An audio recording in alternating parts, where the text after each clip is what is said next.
Assalamualaikum dan salam sejahtera semua. Okey, apa khabar semua? Kamu dekat rumah? Okey, cikgu harap kamu semua dalam keadaan yang sihat. Sihat walafiat lah. Sihat walafiat, ceria-ceria dan bahagia semua. Okey, di samping keluarga yang tercinta.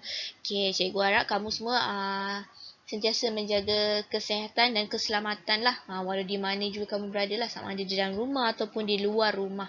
Okey. Pada hari ini, kita akan masuk kepada suatu subtopik yang baru.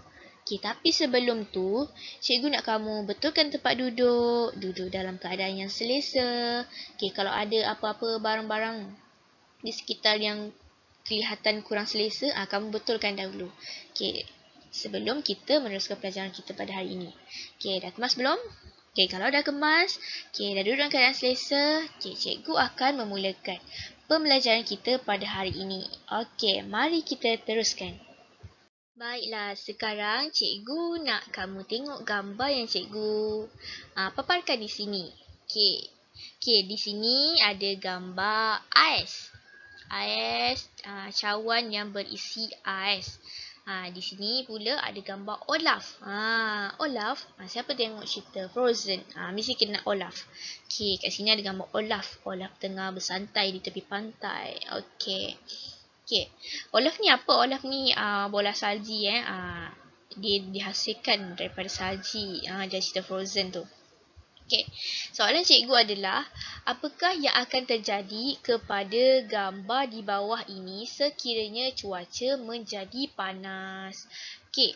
Apa yang akan terjadi? Okey. Cikgu akan terangkan. Bila situasi ataupun keadaan menjadi panas, okey, sifat benda sejuk ianya akan menjadi cair. Okey, kita tengok kepada gelas ni. Bila panas, ais-ais di dalam gelas ini akan menjadi cair. Bila ais ini cair, apa kesannya? Okey, ais cair, maka air ini tadi pada bahagian sini kan, air ini akan meningkat. Dan mungkin boleh melimpah keluar daripada cawan. Disebabkan ais-ais di dalam ini telah mencair. Bila mencair menyebabkan berlakunya peningkatan air di dalam gelas ini. Pertambahan isi padu air di dalam gelas. Okey, itu adalah kesan yang terjadi sekiranya cuaca panas. Ais di dalam gelas akan cair. Apa pula akan terjadi kepada Olaf? Okey, sama juga Olaf. Olaf juga merupakan salji, boleh kata salji orang-orang salji, orang salji. Maka sifatnya juga ia secara alaminya ia akan mencair. Okey, ini sebenarnya merupakan kesan daripada perubahan cuaca tadilah. Bila cuaca panas, seperti biasalah, benda-benda yang sejuk, benda-benda yang dalam keadaan sejuk akan berubah, akan terurai dia punya molekul-molekul dia lah. Kalau macam tu ais ni tadi cair, Olaf juga akan cair sebab dia juga adalah berasaskan salji. Okey, orang salji. Okey, apa sebenarnya kaitan antara dua gambar ni? Okey, gambar ni cikgu banyak cakap tentang kesan. Okey, bila cuaca panas, maka kesannya dekat air ni jadilah macam gini. Okey, bila panas, Olaf pun turut terkesan lah. Olaf pun cair. Jadinya, kita akan belajar pada hari ini tentang sesuatu subtopik. Tentang suatu subtopik yang berkaitan dengan kesan. Baiklah, pada hari ini kita akan masuk kepada suatu subtopik yang baru, iaitu 2.6. Kesan perubahan zaman air batu di Asia Tenggara. Okey, murid-murid boleh melihat ataupun boleh merujuk di dalam buku teks pada halaman 38. Okey, halaman 38. Okey, kita akan melihat bagaimanakah kesan perubahan zaman air batu ini satu persatu. Kita akan mengupas bagaimanakah kesannya. Jom, mari kita teruskan. Pada paparan yang sedang kamu lihat ini merupakan kesan perubahan zaman air batu di Asia Tenggara. Okey, cikgu telah pecahkan ia menjadi bentuk peta minda seperti inilah. Tujuannya untuk memudahkan kamu nampak dengan lebih jelas. Kamu lihat dengan lebih jelas kesan perubahan zaman air batu di Asia Tenggara. Okey. Antara kesan yang kamu boleh lihat di sini adalah kepupusan binatang, kenaikan paras laut, perkongsian kepercayaan, budaya, keturunan dan bahasa yang sama. Terbentuknya tasik dan sungai. Sungai menenggelamkan kawasan rendah di persisir pantai dan membentuk selat. Dan seterusnya, pentas Sunda menghubungkan kepulauan dan daratan. Okey, ini merupakan antara kesan perubahan zaman air batu di Asia Tenggara lah. Tapi kita akan kita akan meneruskan lagi dengan melihat kepada satu persatu daripada setiap kesan perubahan ini. Okey. Kita akan melihat kepada kesan perubahan yang pertama. Kita akan melihat kepada kesan perubahan yang pertama iaitu kenaikan paras laut. Di sini cikgu ada sediakan dua gambar di kanan dan di kiri. Okey, gambar yang pertama. Okey, kita akan melihat kepada gambar yang pertama. Okey. Di sini kita boleh nampak ada rumah, ada pokok. Ini merupakan kawasan yang tinggi sikitlah. Bawah ni, rumah yang bawah ni dekat kawasan lebih rendah. Okey, ini merupakan dataran. Okey, datarannya. Di sini warna biru ni merupakan laut. Okey, laut. Okey. Tetapi keadaan seperti ini telah berubah setelah berlakunya kenaikan paras laut. Tengok macam gini. Dia dah berubah. Bila air dah naik, keadaan rumah tadi dah berubah. Di mana kawasan yang rendah telah ditenggelami air. Okay, cikgu nak kamu tahu. Okay, perubahan paras air laut yang aktif telah berlaku pada 17,000 tahun hingga 20,000 tahun dahulu. Sejak daripada tempoh itu, aras laut telah naik antara 100 hingga 120 meter. Inilah. Dulu dia biasa-biasa je sampai sini je. Tapi disebabkan kenapa dia naik? Kenapa dia naik tu berdasarkan yang kita belajar sebelum ni lah. Berlakunya pengglasiran, pencairan ais. Bila ais cair, jadinya maka terjadi macam gini. Air naik hingga 100 hingga 120 meter. Meter tau. Jadinya itulah dah menjadikan di mana kawasan yang rendah macam rumah ni tadi, contoh kat sini rumah Pak Ali. Maka rumah Pak Ali ni dia tenggelami air. Yang ada hanyalah kawasan yang lebih tinggi. Kawasan yang lebih tinggi selamatlah. Okey. Di sini kamu nampakkan yang cikgu tulis dataran Sunda, apa tu dataran Sunda. Okey, kita akan mengaitkan bagaimana kesan dia di antara kenaikan paras laut dengan dataran Sunda. Okey, jom kita tengok. Cikgu nak kamu tahu bahawa kepulauan yang berada di atas pentas Sunda ni adalah Kepulauan Sumatera. Mana Sumatera? Ni. Kalau dalam sekarang ni sini. Okey, Kepulauan Sumatera, Jawa dan juga Borneo. Ni semua dekat pentas Sunda. Apa maksud berada kat pentas Sunda? Ni lah, ada dekat dalam, nampak ni. Ni pentas Sunda yang warna coklat-coklat ni. Nampak ada kat sini. Borneo. Okay, ini merupakan kawasan-kawasan yang ada di pentas Sunda lah. Kamu perlu tahu tempat-tempat dia. Okay, kawasan yang dihubungkan melalui daratan seluas 3.2 juta kilometer persegi yang menyatukan di antara Burma, Thailand, Laos, Kemboja, Semenanjung Tanah Melayu, Borneo dan Singapura. Okay, maksudnya pentas Sunda ni menyatukan semua kawasan yang kita lihat pada hari ini dah tak bercantum lah sebab pentas Sundanya sudah tenggelam. Okay, dulu dia bersamalah bercantum. Susah betul ya nak sebut. Okay, cikgu perlu pastikan lah yang kamu perlu tahu bahawa ini merupakan kawasan dahulunya digelar sebagai pentas Sunda iaitu daratan. Tapi sekarang sudah ditenggelami air. Okay, ini cikgu nak tunjukkan gambaran pentas Sunda ni dalam bentuk kartun lah. Okay, kamu tengok ni. Mungkin kamu lebih nampak bila cikgu tunjukkan dalam bentuk kartun. Okay, ini merupakan gambaran pentas Sunda. Okay, ini adalah pentas Sunda apabila berlakunya kenaikan paras air lah. Okey, kamu tengok kartun ni cakap apa. Okey, dahulu kawasan Asia Tenggara merupakan satu daratan yang luas. Digelar pentas Sunda.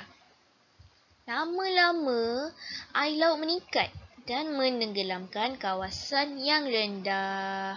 Okey, jadi cikgu nak kamu tahu sebenarnya bahawa sebelum 10,000 tahun dahulu, Asia Tenggara ni merupakan kawasan tanah yang luas.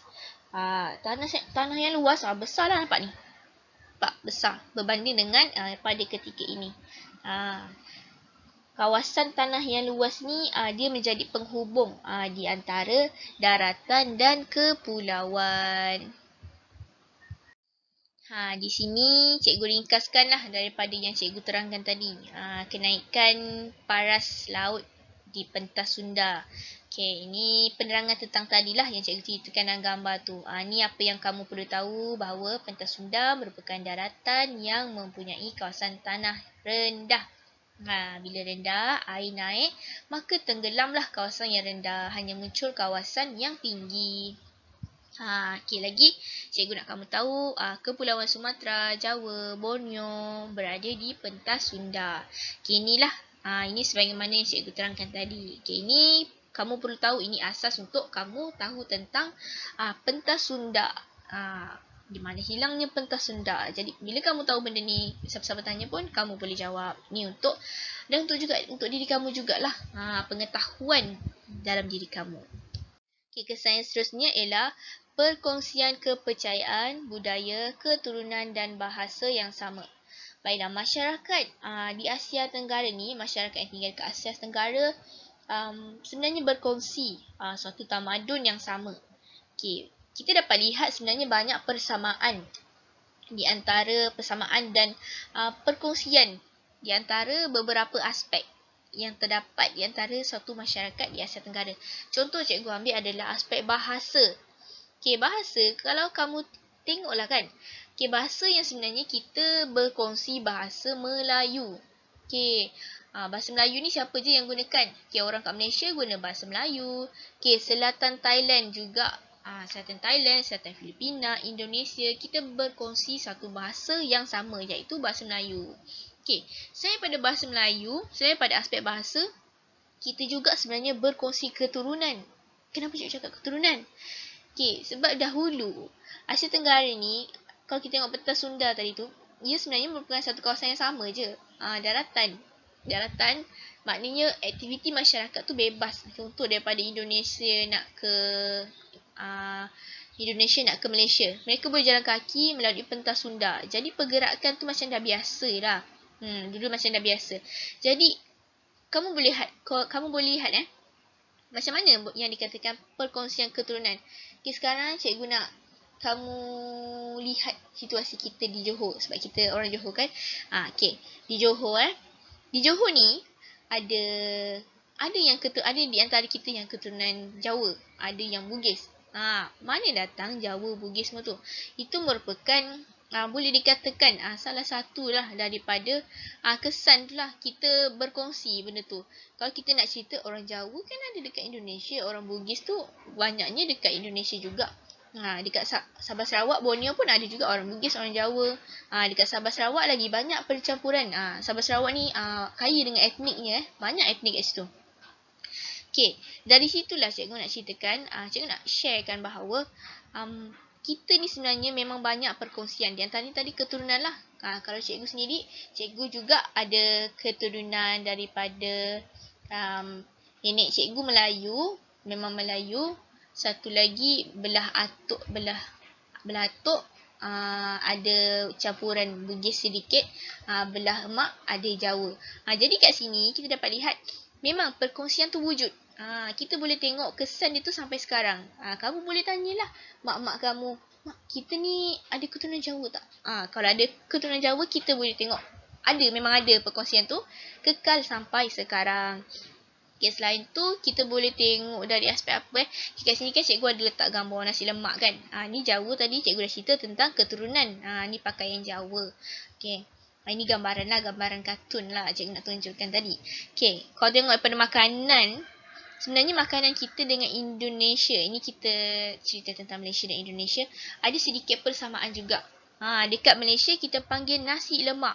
Kalau dekat Indonesia, dia ada juga yang lebih kurang macam gini. Tapi dia tak panggil nasi lemak, dia panggil nasi uduk. Tapi sama, dia punya gambarannya sama macam nasi lemak. Maka di situ, cikgu nak tegaskan lagi, perkongsian tu sebenarnya memang ada. Jadinya, kita ni sebab kita berada dalam satu rumpun yang sama sebenarnya. Jadi tak mustahil lah kenapa kita menggunakan bahasa yang sama, iaitu bahasa Melayu.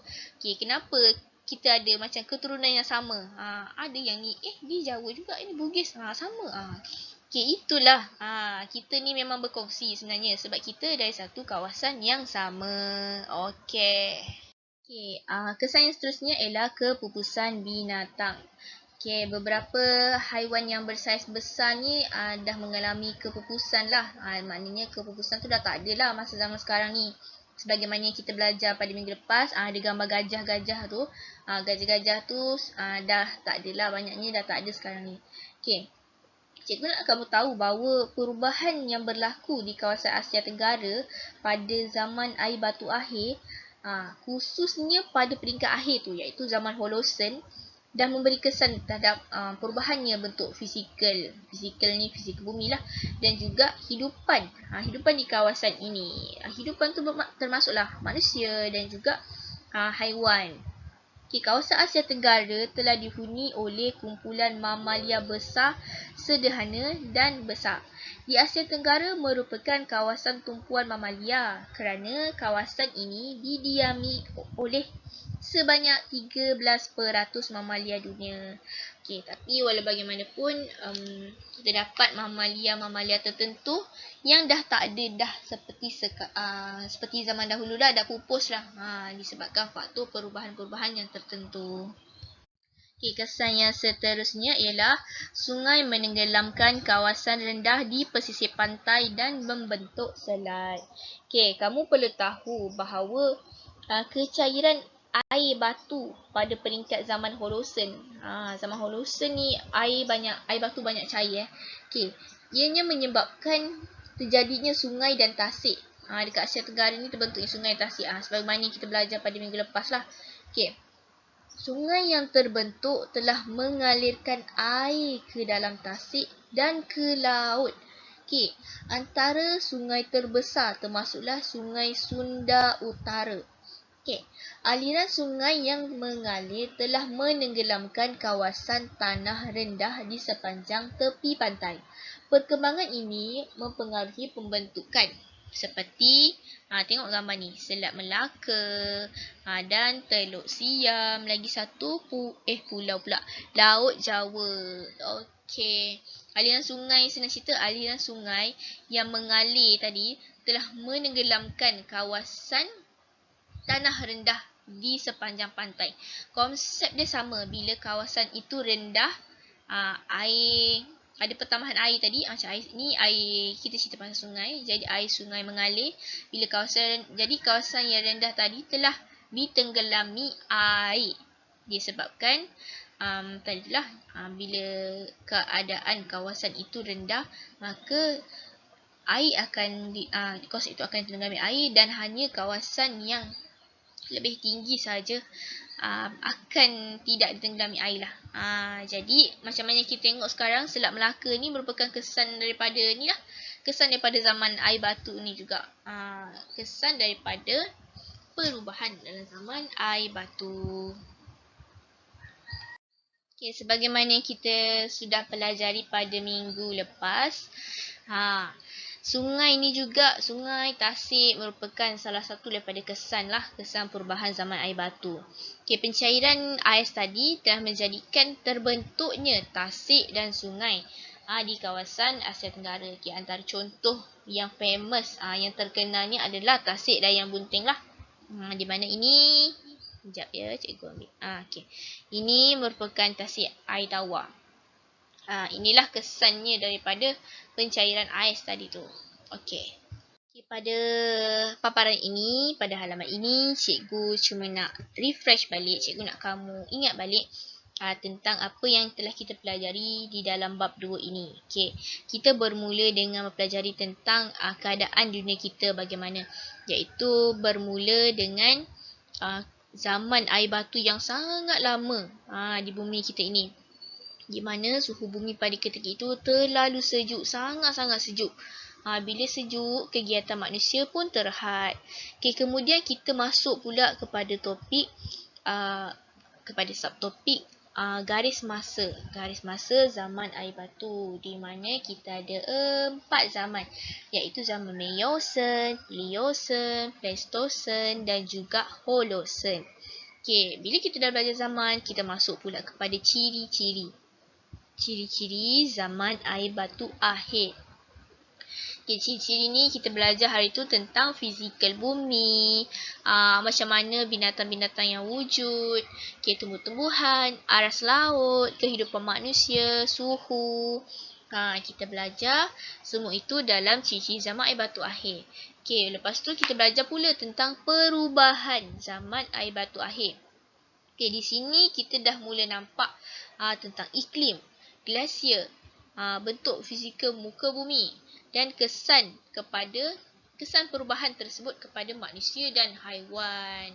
Okey, dan pada hari ini kita belajar pada subtopik yang terakhir di dalam bab 2, iaitu kesan perubahan zaman air batu akhir, di mana pada zaman air batu akhir ni tenggelamnya pentas Sunda dan keadaan bumi adalah kekal seperti apa yang kita boleh lihat pada hari ini. Okey. Berdasarkan apa yang telah kita pelajari pada zaman air batu ni, cikgu sebenarnya nak menyampaikan sesuatu yang boleh kita jadikan sebagai iktibar. Iktibar bila kita belajar sejarah, kita kena pastikan agar sejarah yang berlaku itu tidak berulang kembali. Jangan biarkan sejarah terus berulang. Iktibar daripada apa yang kita pelajari tentang zaman air batu. Nampak macam simple kita belajar zaman air batu je. Tapi kalau kita belajar sesuatu, kita tak ambil iktibar daripada peristiwa tu, benda yang sama berkemungkinan akan berulang kembali. Kamu tengok gambar yang cikgu tunjukkan. Ini sahaja je lah gambar ni kan. Okay. Kamu tengok gambar ni Ini merupakan bangunan-bangunan. Nampak ni ada gambar bangunan. Tapi dah ditenggelami air. Okay. Keadaan sebagaimana yang kita belajar sama air batu, air ni naik kenapa? Kenapa air naik? Air naik disebabkan suhu panas. Okay, adakah soalan cikgu? Adakah situasi seperti zaman air batu ni boleh terjadi pada zaman kita pada ketika ini? Adakah mustahil? Soalannya, adakah mustahil terjadinya keadaan yang sama pada zaman air batu kepada zaman kita pada ketika ini? Jawapannya adalah tidak mustahil. Sekiranya iceberg semua tu masih ada lagi di kawasan kutub utara tu lah. Masih ada lagi. Sekiranya kita ni sebagai manusia yang dah wujud pada generasi ketika ini, yang kita dah belajar tentang zaman air batu, kita dah tahu semuanya. Bila kita tak jaga alam sekitar kita, maksudnya kita membiarkan suhu bumi kita ni panas. Kita banyak melakukan pencemaran. Pencemaran ni bahaya. Pencemaran ini mendatangkan kesan-kesan lah kepada yang menyumbang kepada peningkatan suhu bumi, pemanasan global. Bila nampak macam simple yang kita buat pencemaran. Contoh pencemaran bakar sampah. Lagi apa lagi? Kita tidak meminimumkan pergerakan kita. Contoh guna kenderaan. Contoh satu keluarga ada 5 orang. 5 bawa kereta keluar. Macam tu contoh kita tak minimumkan. Sebab kereta pun ada asap. Asap tu bahan bakar. Itu juga menyumbang kepada pencemaran sebenarnya. Jadi kita ni sebagai masyarakat yang dah belajar, kita perlu ada rasa tanggungjawab tu. Tanggungjawab untuk menjaga dan memelihara alam sekitar kita dengan sebaiknya. Jadi, kalau kamu bayangkan kalau kita ni, kamu generasi baru yang akan hidup lagi beberapa tahun, berpuluh-puluh tahun lagi. Kalau kamu tak jaga daripada sekarang, maka tidak mustahil. Ingat pentas Sunda tak tadi? Pentas Sunda tu kawasan yang rendah kan? Tidak mustahil. keadaan yang berlaku di Petang Sundan akan berlaku juga di beberapa kawasan lain untuk ketika ini. Tengok gambar ni. Mungkin tak mustahil kawasan yang kita lihat bandar, ada bangunan-bangunan tinggi pada masa sekarang ni, bila berlakunya, kalau kita tak jaga, bila berlakunya pemanasan global, peningkatan suhu bumi akan menyebabkan pencairan ais. Bila ais cair, maka air laut pastinya akan naik dan menenggelamkan kawasan-kawasan yang mungkin pada ketika ini lebih rendah. Peristiwa sejarah tu akan berulang bila kita tidak mengambil iktibar dan kita tidak mempelajari dan tidak memperbetulkan apa kesilapan yang telah dilakukan pada zaman dahulu. Tapi zaman dahulu, kalau untuk AIS ni, ia merupakan satu proses mula jadilah. Tapi kita pada ketika ini, kita dah banyak sangat dah melakukan pencemaran, apa benda semua. Jadi, menjadi tugas kamulah menjaga dan mengelakkan daripada melakukan pencemaran alam. Belajarlah untuk menghargai dan mensyukuri apa yang telah Tuhan kurniakan kepada kita. Alam ini bukan satu kurniaan yang istimewa yang kita perlu jaga dan kita perlu sayangi. Okay, kamu nak ke kawasan tempat tinggal kamu jadi macam gini? Tenggelami air. Dah tak ada dah lagi rumah-rumah tenggelam semua. Tak nak kan? Kalau kamu tak nak, iktibar daripada sepanjang bab 2 kita ni, kita belajar tentang bagaimana erti mensyukuri setiap kurniaan Allah tu. Setiap nikmat kurniaan. Lagi satu, jagalah apa yang kita ada. Kalau bukan kita yang nak jaga, siapa lagi nak jaga? Kita ni satu je lah bumi untuk kita hidup ni. Jadi jagalah ia dengan sebaik mungkin. Kalau tak nak keadaan seperti ini berlaku di masa akan datang. Okey. Cikgu rasa sekian saja untuk pembelajaran kita pada hari ini tentang tajuk bab 2 iaitu zaman air batu. Okay, cikgu harap segala pembelajaran kita pada hari ini dapat dijadikan iktibar, dapat dijadikan pedoman hidup dan boleh diingati ataupun boleh dipesan-pesan kepada di mana rakan-rakan kita yang mungkin kurang mengetahui dan kurang peka. Okay. So, cikgu rasa sekian saja daripada cikgu. Maaf andainya ada terkasar bahasa, tersilap bicara. Mohon maaf. Segala yang kurang datang daripada diri cikgu. Yang baik-baik itu datang daripada Allah Subhanahu Wa Taala, iaitu Sang Pencipta yang agung. Okey, sekian saja daripada cikgu. Okey, Assalamualaikum warahmatullahi wabarakatuh.